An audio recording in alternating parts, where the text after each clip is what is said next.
सुलह की बातों के बीच चीन ने सीमा पर फिर से चाल चली है। गलवान गैली में दोनों देशों के सैनिकों के बीच हिंसक झड़प हुई है।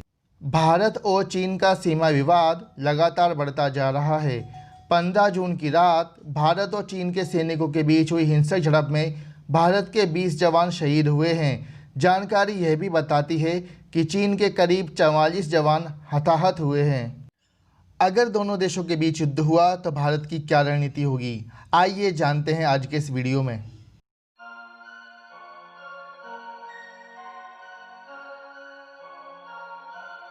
चीन अगर ये सोच रहा है कि वो लद्दाख में गुस्ताखी करेगा, LAC को बदलने की कोशिश करेगा और भारत कुछ नहीं कर पाएगा, तो चीन ये भूल गया है कि ये 1962 का हिंदुस्तान नहीं है, ये 2020 का नया इंडिया है जो हर वार पर ज़बरदस्त पलटवार करता है। न्यू इंडिया का संकल्प है कि अगर आप छेड़ोगे तो हम आपको छोड़ेंगे नहीं। डोकलाम से लेकर गलवान घाटी तक चीन को इसका सबूत पहले ही मिल चुका है। चीन के खिलाफ भारत के पास कई सारे कूटनीतिक और सैन्य विकल्प हैं। सबसे पहला विकल्प है कि चीन के खिलाफ सख्त कार्रवाई की रणनीति बने। दूसरा विकल्प है कि LAC पर भारत चीन को उसी की भाषा में जवाब दे।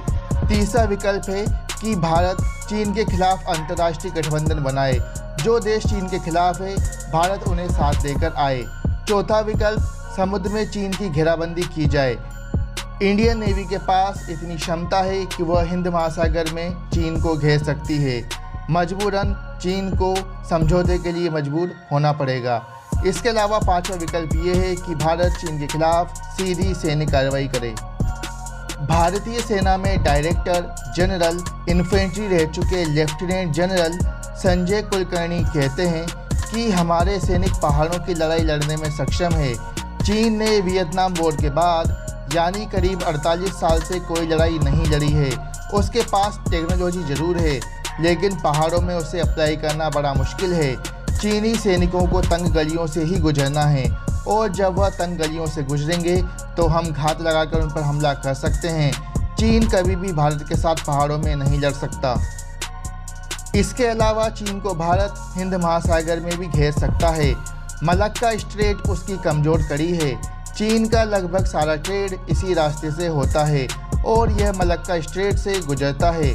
हिंद महासागर और प्रशांत महासागर के बीच मुख्य शिपिंग लाइन मलक्का स्ट्रेट ही है। यह एक सकरा समुद्री गलियारा है जो लगभग 2.8 किलोमीटर चौड़ा है। यहाँ से हर साल 1 लाख शिप गुजरते हैं, यानी 5 मिनट में एक शिप। इसमें सबसे ज़्यादा शिप चीन के ही होते हैं। चीन के तेल का कुल आयात लगभग 80% मलक्का स्ट्रेट के सकरे समुद्री गलियारे से ही गुजरता है, तो भारत यहाँ बड़ी आसानी से चीन को रोककर उसके तेल आयात को रोक सकता है।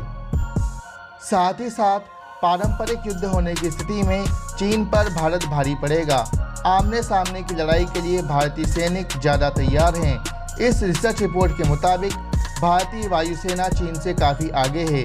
चीन के कब्जे वाले तिब्बत स्वायत्त क्षेत्र में स्थित भारतीय एयरबेस लगभग 14,000 फीट की ऊंचाई पर है।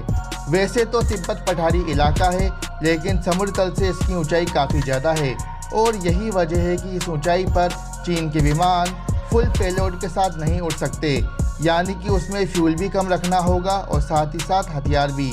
इसके उलट भारतीय वायुसेना के ज़्यादातर एयरबेस मैदानी इलाकों में हैं और वह फुल पेलोड के साथ उड़ान भर सकते हैं, यानी अपनी पूरी क्षमता के साथ। इस रिपोर्ट में यह भी कहा गया है कि चीन को अपने सैनिकों और फाइटर की तैनाती से पहले रूस को भी ध्यान में रखना होगा। वह उस फ्रंट को इग्नोर कर सारी ताकत यहाँ नहीं लगा सकता, जबकि भारत की नज़र सिर्फ चीन पर ही होगी।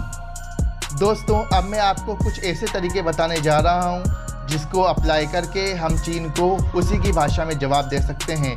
मैं आपसे बंदूक उठाने की बात नहीं कह रहा, मैं आपसे ऐसी छोटी छोटी आदतों के बारे में बताने जा रहा हूँ जिसको यूज़ करके हम चाइना को बड़ी आसानी से मात दे सकते हैं। सबसे पहले हमें चीनी वस्तुओं का बहिष्कार करना होगा, क्योंकि चीन की सारी इकोनॉमी विदेशी निर्यात पर ही डिपेंड है। तो अगर हम चीनी सामान का बहिष्कार करते हैं तो बड़ी आसानी से हम चीन की इकोनॉमी को कमज़ोर कर सकते हैं। इसके अलावा हम हमारे मोबाइल फ़ोन्स और कंप्यूटर से चाइनीज़ ऐप और सॉफ्टवेयर्स को अनइंस्टॉल करके भी चाइना को तगड़ा झटका दे सकते हैं। ऐसी सारी ऐप्स हमारी जानकारियां चाइना तक गुप्त रूप से पहुंचाती रहती हैं। अगर ये 4 फुट के चीनी ये समझते हैं कि भारतीय सेना से टक्कर ले सकते हैं तो ये इनकी सबसे बड़ी भूल होगी, क्योंकि भारतीय सेना का एक एक जवान इनके 4 चीनी सैनिकों पर भारी है। भारत की सेना दुनिया में अव्वल दर्जे की सेना है। हिटलर ने भी एक बार कहा था कि अगर मुझे गोरखा रेजिमेंट मिल जाए तो मैं पूरे विश्व पर कब्जा कर सकता हूँ। तो फिर इन चीनियों की औकात ही आखिर क्या है। तो मेरे दोस्तों, अगर आपको हमारा ये वीडियो पसंद आया है तो इसे लाइक ज़रूर करें। यदि आप हमारे चैनल पर नए हैं तो इसको सब्सक्राइब ज़रूर करें, और अगर हमारी वीडियो ज़्यादा पसंद आई हो तो इसे अपने दोस्तों के साथ शेयर करें। जय हिंद, वंदे मातरम।